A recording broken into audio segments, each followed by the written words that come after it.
Escuchas Trazos de Veterinaria, un podcast de Raúl Pérez Caballero en el que cada obra artística nos deja pistas y matices para aprender sobre medicina veterinaria y ciencia animal.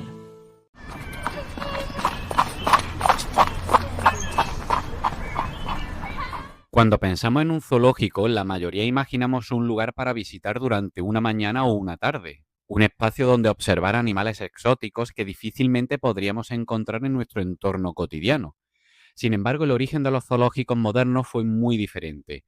Antes de convertirse en lugares de ocio o educación, nacieron como centro de observación científica. Para comprenderlo, debemos viajar a Londres de comienzos del siglo XIX.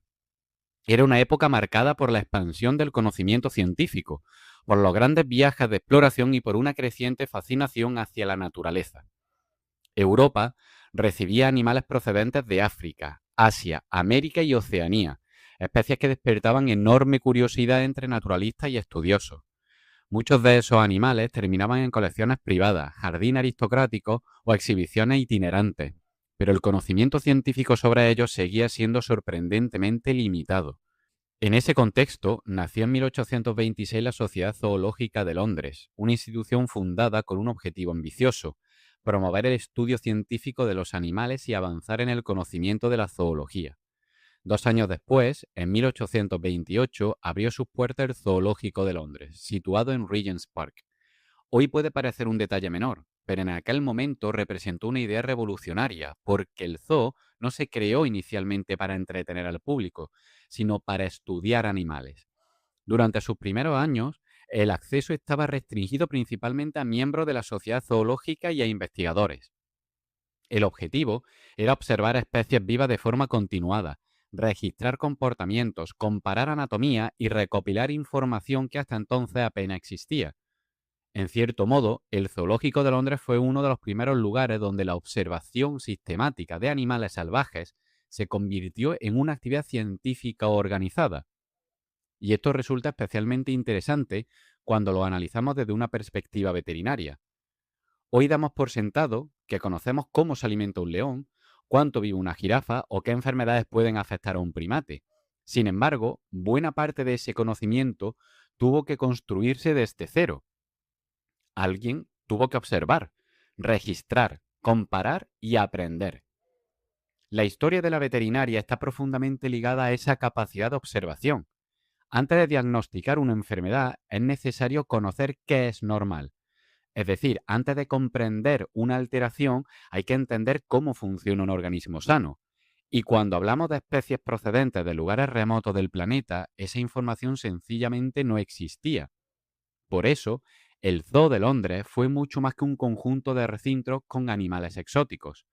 Fue un enorme laboratorio al aire libre, un lugar donde naturalistas, científicos y, con el paso del tiempo, veterinarios comenzaron a responder preguntas que hasta entonces nadie había podido responder con precisión. ¿Qué comen realmente estos animales? ¿Cómo se comportan? ¿Cómo se reproducen? ¿Por qué enferman? ¿Cómo podemos cuidarlos? Preguntas aparentemente sencillas, pero que terminarían cambiando nuestra forma de entender el mundo animal. Porque quizá la verdadera historia del Zoo de Londres no sea la historia de un zoológico. Quizás sea la historia del momento en que los animales salvajes dejaron de ser únicamente una curiosidad exótica y comenzaron a convertirse en sujetos de conocimiento científico.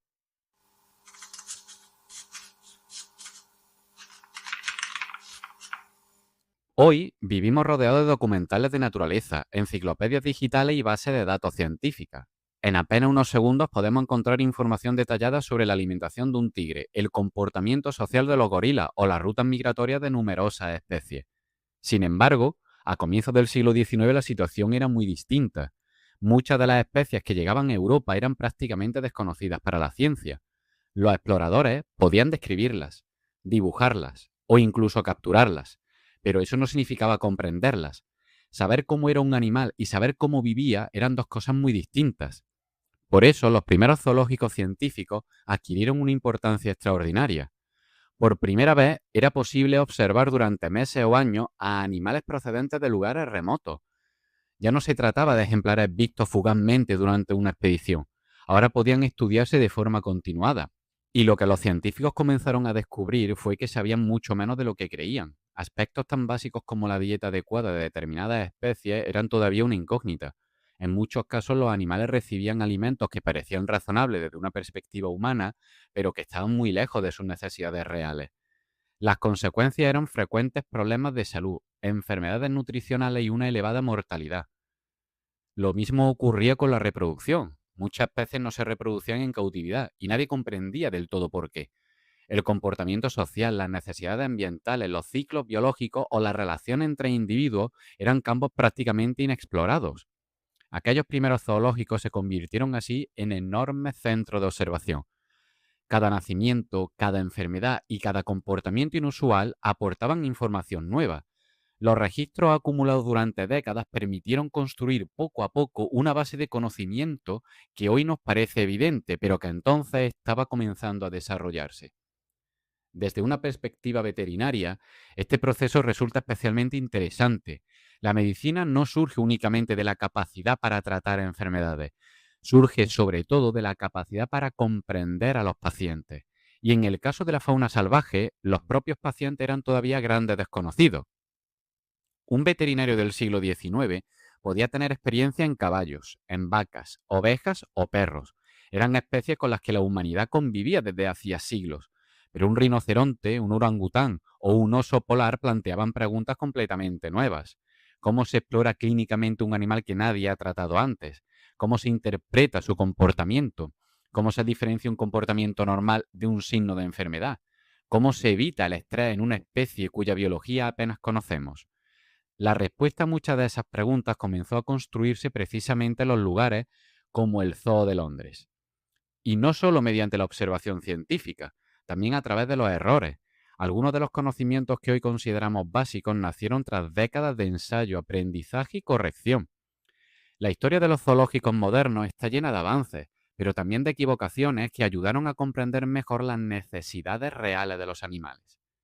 Con el tiempo, toda esa información acumulada terminaría teniendo un impacto mucho mayor que el propio zoológico. Los datos obtenidos servirían para desarrollar nuevas disciplinas científicas, mejorar el manejo de especies salvajes y sentar las bases de una medicina veterinaria que iba mucho más allá de los animales domésticos. Porque cuanto más aprendían los investigadores sobre aquellos animales exóticos, más evidente resultaba una realidad fundamental. No bastaba con mantenerlos vivos, había que comprender cómo vivían, y esa diferencia cambiaría para siempre nuestra relación con la fauna salvaje.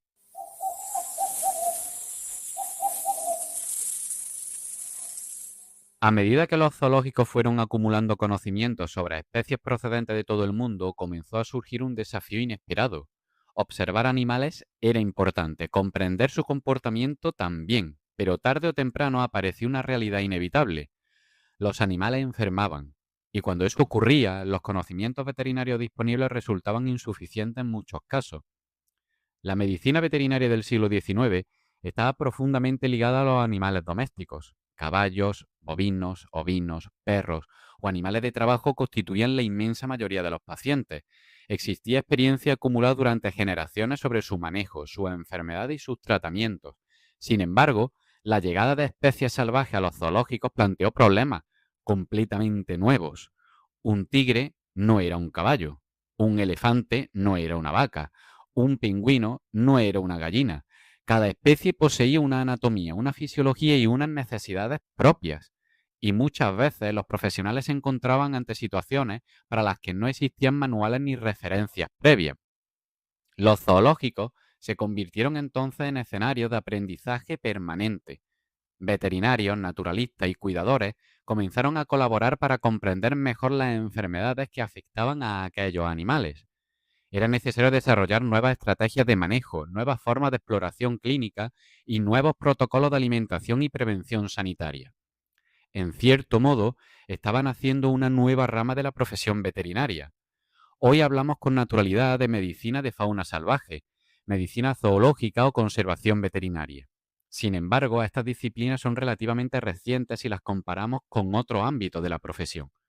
Su desarrollo fue posible gracias al trabajo acumulado durante décadas en instituciones que mantenían y estudiaban especies que antes apenas habían sido observadas de forma continuada. Uno de los aspectos más interesantes de esta evolución es que obligó a los veterinarios a ampliar enormemente su forma de pensar. Ya no bastaba con conocer una especie concreta. Había que comprender ecosistemas enteros, adaptaciones evolutivas y comportamientos muy diferentes entre sí. Un león africano, un reptil tropical, un ave marina, un primate. Cada paciente exigía conocimientos específicos. Cada especie planteaba preguntas distintas, y esa diversidad impulsó avances que terminarían beneficiando a toda la profesión. Además, los zoológicos ofrecían algo extraordinariamente valioso desde el punto de vista científico: la posibilidad de comparar especies muy diferentes en un mismo entorno. Esto favoreció el desarrollo de la llamada patología comparada, una disciplina que estudia similitud y diferencia entre enfermedades que afectan a distintos animales y que en algunos casos también ayuda a comprender procesos biológicos relevantes para la salud humana. Poco a poco la función de los zoológicos fue transformándose. Ya no eran únicamente lugares donde contemplar animales exóticos, también eran centros donde se generaba conocimiento científico, donde se perfeccionaban técnicas veterinarias y donde se desarrollaban herramientas que acabarían siendo fundamentales para la conservación de especies amenazadas. Y quizás aquí encontramos una de las herencias más importantes del Zoo de Londres. No solo ayudó a que los científicos conocieran mejor a los animales salvajes, también contribuyó a que los veterinarios aprendieran a cuidarlos, porque comprender una especie es un primer paso, pero protegerla exige ir mucho más lejos.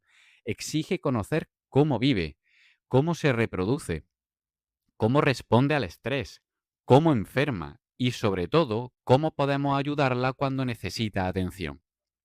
Ese cambio de mirada marcaría el comienzo de una nueva etapa. Una etapa en la que la ciencia ya no se limitaba a observar la naturaleza desde la distancia, sino que empezaba a asumir una responsabilidad creciente en su conservación. Si un visitante del siglo XIX pudiera recorrer hoy el Zoo de Londres, probablemente le costaría reconocerlo. No porque los animales hayan cambiado, sino porque ha cambiado profundamente la forma en que los seres humanos entendemos el papel de un zoológico. Durante gran parte de su historia, los zoológicos fueron percibidos principalmente como lugares de exhibición. Permitían contemplar animales procedentes de lugares remotos y ofrecían una oportunidad única para acercarse a especies que la inmensa mayoría de la población jamás podría observar en libertad. En una época sin documentales, sin fotografía de naturaleza y sin medios de comunicación globales, ver un elefante, un tigre o una jirafa era una experiencia extraordinaria.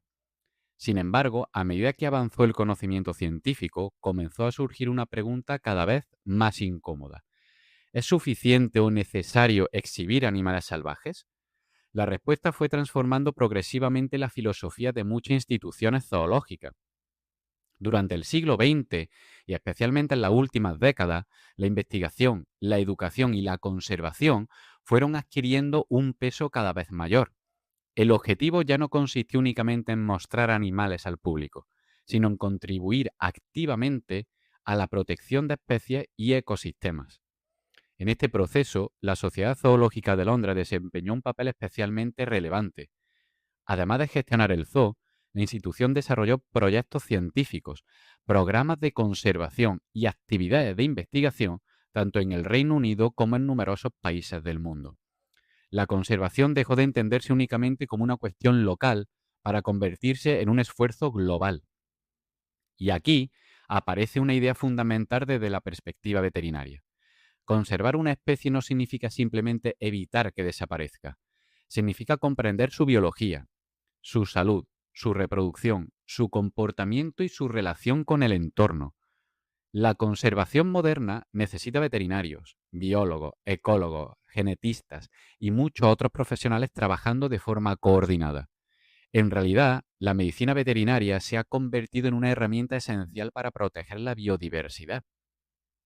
Por eso, cuando hablamos de zoológicos contemporáneos, hablamos también de programas de reproducción de especies amenazadas, de vigilancia sanitaria, de investigación sobre enfermedades emergentes y de proyectos destinados a preservar poblaciones que en algunos casos se encuentran gravemente amenazadas en su medio natural. Naturalmente, este cambio no ha eliminado el debate. Los zoológicos siguen siendo objeto de discusión pública y científica. Existen preguntas legítimas sobre el bienestar animal, sobre los límites de la cautividad y sobre el papel que estas instituciones deben desempeñar en el siglo XXI. Son cuestiones complejas que no admiten respuestas simples y que continúan formando parte de un debate abierto. Pero precisamente por eso resulta tan interesante analizar su evolución histórica, porque nos permite observar cómo ha cambiado nuestra relación con los animales salvajes. Lo que comenzó como una mezcla de curiosidad, coleccionismo y fascinación por lo exótico, fue transformándose poco a poco en una preocupación creciente por comprender, proteger y conservar. Y esa transformación no solo ocurrió dentro de los zoológicos, también tuvo un enorme impacto cultural. Un ejemplo especialmente curioso lo encontramos en uno de los personajes más famosos de la literatura infantil. Pocas personas saben que Winnie the Pooh tiene un vínculo directo con el Zoo de Londres. A principios del siglo XX, una osa negra canadiense llamada Winnie vivió en el zoológico y se convirtió en una de las atracciones favoritas de los visitantes. Entre aquellos visitantes se encontraba un niño llamado Christopher Robin Mayne. Su padre era el escritor Alan Alexander Mayne.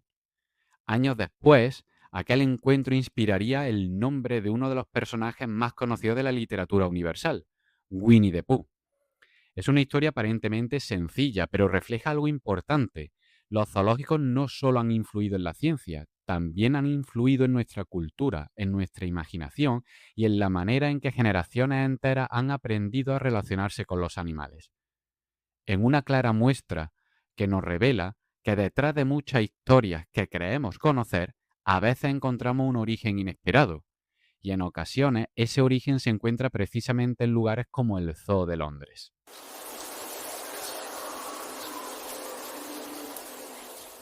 Cuando una familia visita un zoológico, suele fijarse en aquello que resulta más visible.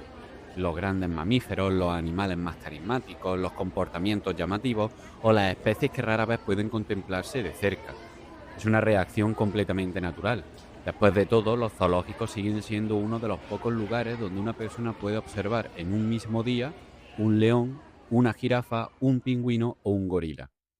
Sin embargo, un veterinario suele mirar algo diferente. Mientras el visitante observa a los animales, el veterinario observa también todo lo que hace posible que esos animales estén allí en buenas condiciones.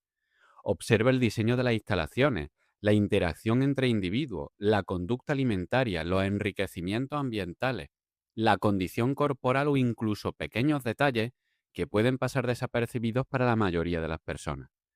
Porque detrás de cada recinto existe una enorme cantidad de trabajo que raramente aparece ante el público.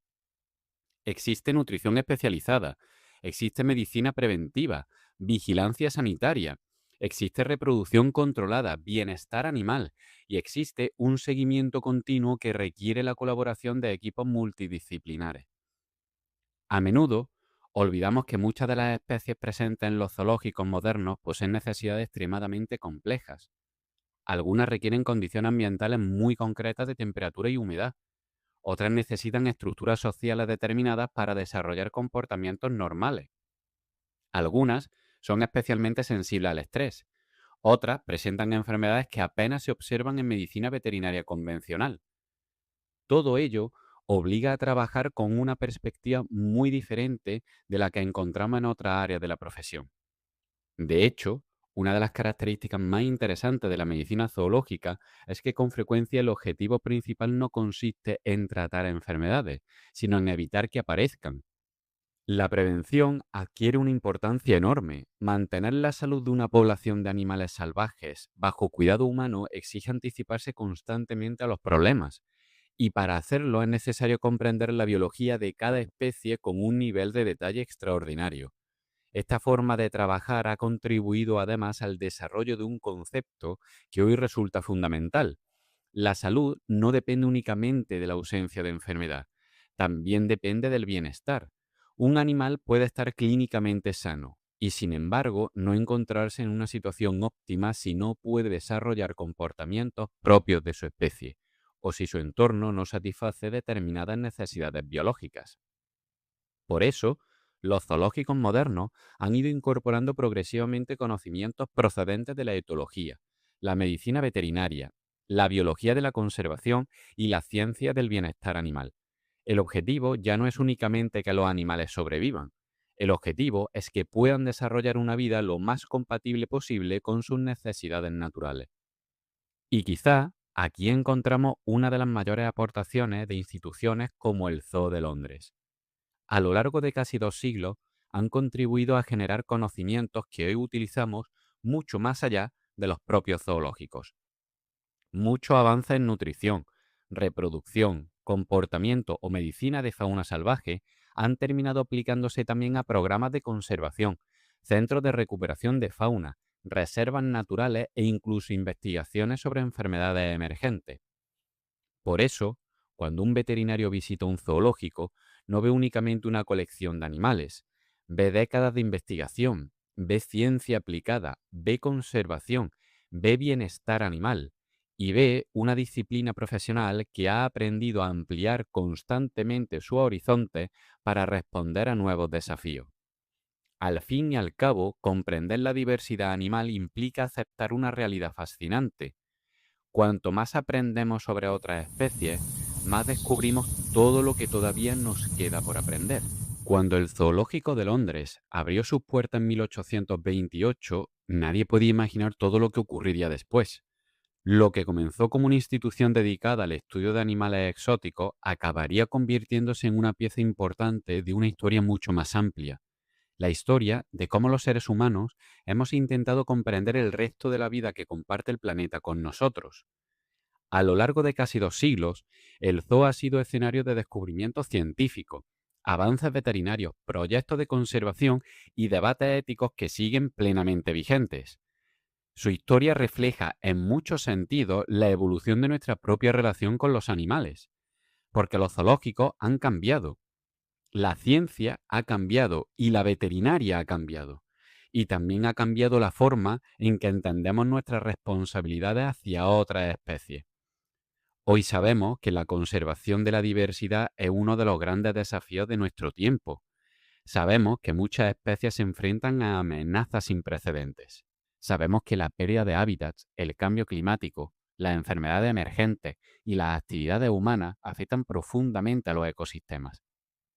Y también sabemos que proteger la fauna salvaje exige conocimiento, mucho conocimiento, conocimiento científico, conocimiento veterinario, conocimiento ecológico, conocimiento sobre el comportamiento y las necesidades de los animales. Por eso resulta tan interesante mirar hacia instituciones como el Zoo de Londres, no porque representen respuestas perfectas a todas las preguntas, sino porque permiten observar cómo la ciencia ha ido adaptándose a nuevos retos y a nuevas sensibilidades. A lo largo de este episodio hemos hablado de exploradores naturalistas, veterinarios, conservacionistas y científicos, pero en realidad todos ellos compartían una misma inquietud, la necesidad de comprender antes de actuar, comprender antes de proteger y comprender antes de conservar.